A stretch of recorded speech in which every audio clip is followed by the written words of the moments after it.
Queridos, conforme essas orientações aqui em Mateus 18, é assim que uma igreja madura deve se portar diante de uma situação dessa, em que alguém ali pecou um contra o outro, ou em um outro caso. A igreja ela precisa atuar de uma forma madura, porque as pessoas não podem ser descartadas, né? Nós estamos num ambiente onde nós, às vezes, erramos uns com os outros. Mas a igreja madura, ela vai atuar com o propósito de preservar a alma, não de chutar ela como se fosse qualquer coisa. E a Bíblia nos ensina a nós atuarmos dessa forma. O irmão está se desviando, está afastando. Eu preciso me portar de alguma maneira para tentar fazer com que ele volte para o caminho. Em Sardes haviam alguns que não tinham contaminado. E a missão daqueles era conscientizar, era de alguma forma tentar alcançar aquelas pessoas que estavam dentro da própria congregação junto com eles, ou que eram cristãos como eles, mas que estavam daquele jeito. Porque, queridos, as pessoas não são descartáveis. Eu vejo que, às vezes, muitas pessoas elas vivem tanto tempo se dedicando ao ministério, e às vezes porque alguma coisa aconteceu, a pessoa caiu, pecou, fez alguma coisa errada, às vezes a pessoa é chutada, não é amparada. Uma coisa é a pessoa não querer ser amparada, outra coisa é quem deveria dar o amparo chutar ela. É preciso ter um cuidado. A Bíblia vai dizer aqui em Tiago, capítulo 5, 19 e 20, irmãos, se algum de entre vós tem se desviado da verdade, e alguém o converter, saiba que aquele que fizer converter do erro do seu caminho, um pecador, salvará da morte uma alma e cobrirá multidões de pecados. Olha o que a palavra nos orienta, queridos.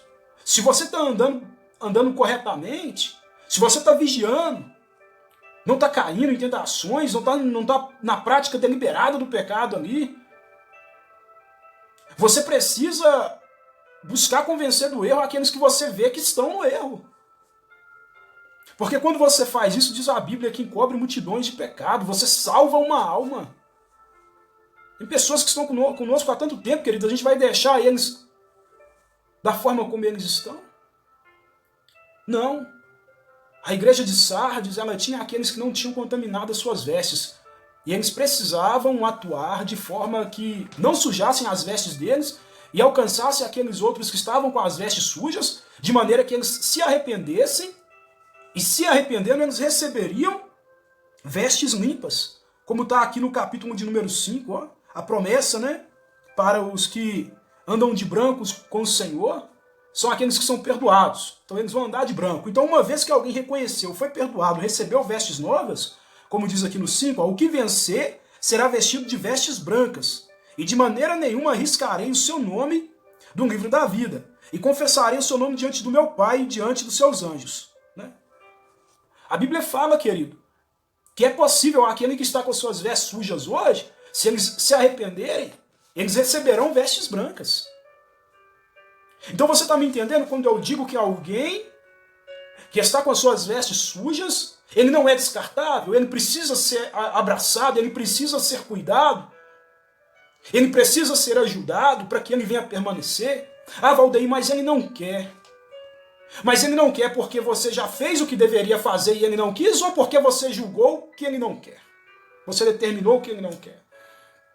Então nós como igreja, assim como em Sardes havia ali pessoas que não haviam contaminado as suas vestes, nós precisamos ter esse cuidado de não nos contaminar, mas nós devemos ter a ação de alcançar aqueles que se contaminaram as suas vestes. E às vezes vai ser difícil, vai ser sofrido, vai dar trabalho, mas esse é o papel do evangelho, do cristão. Né? E a Bíblia diz que, olha para vocês verem, em Apocalipse 19, 8, fala sobre vestes brancas. E foi-lhe dado que vestissem de linho fino puro e resplandecente, porque o linho fino são as justiças dos santos. Jesus quer vestir essa pessoa de justiça, Jesus quer justificar ela. E nós precisamos falar para elas que tem jeito, que tem como ter vestes novas, vestes limpas, né? E o nome, querido, escrito no livro da vida, Apocalipse 21, 27. E não entrará nela coisa alguma que contamine, e cometa abominação e mentira, mas só os que estão escritos no livro da vida do Cordeiro. Veja bem, queridos, O Senhor promete que aqueles que se arrependerem, vestirá eles de vestes novas, e de maneira nenhuma arriscará o nome deles no livro da vida. Isso é maravilhoso. Tem um livro, querido, onde os nomes são anotados. E naquele grande dia vai ser verificado se o nosso nome está lá ou não. Se não tiver lá, se tiver, vai entrar naquela cidade, como diz aqui o texto. Vai entrar. Nela não entrará coisa alguma que contamine, que cometa abominação e mentira, mas só os que estiverem escritos no livro da vida. Agora, quem não tem o nome escrito no livro da vida, qual o Senhor promete, queridos, olha o que vai acontecer. Aquele que não foi achado no livro da vida foi lançado no lago de fogo. A gente precisa conscientizar esse mundo, querido. As pessoas que estão em nossa volta, que um dia o Senhor vai nos julgar e vai determinar o nosso destino. Céu ou inferno. Salvação eterna ou perdição. Parece que a igreja esqueceu que isso um dia vai acontecer. E nós precisamos ter esse cuidado, preservar isso, dizer, olha, o Senhor virá. Nós precisamos nos preparar para estarmos com Ele. Nosso nome precisa estar escrito no livro da vida. E de maneira nenhuma o Senhor promete, olha, de maneira nenhuma eu riscarei o nome, seus nomes. Desde que, querido, assim como havia em Sardes pessoas fiéis, a gente permaneça fiel. Jesus não negará, a palavra é essa, Jesus não negará, Ele confessará diante do Pai. Como diz aí no capítulo de número 5. Confessarei o seu nome diante do meu Pai e diante dos anjos. A Bíblia diz em Mateus 10, 32 e 33, portanto, qualquer que me confessar diante dos homens, eu confessarei diante do meu Pai, que está no céu. Mas qualquer que me negar diante dos homens, eu também o negarei diante do meu Pai, que está nos céus.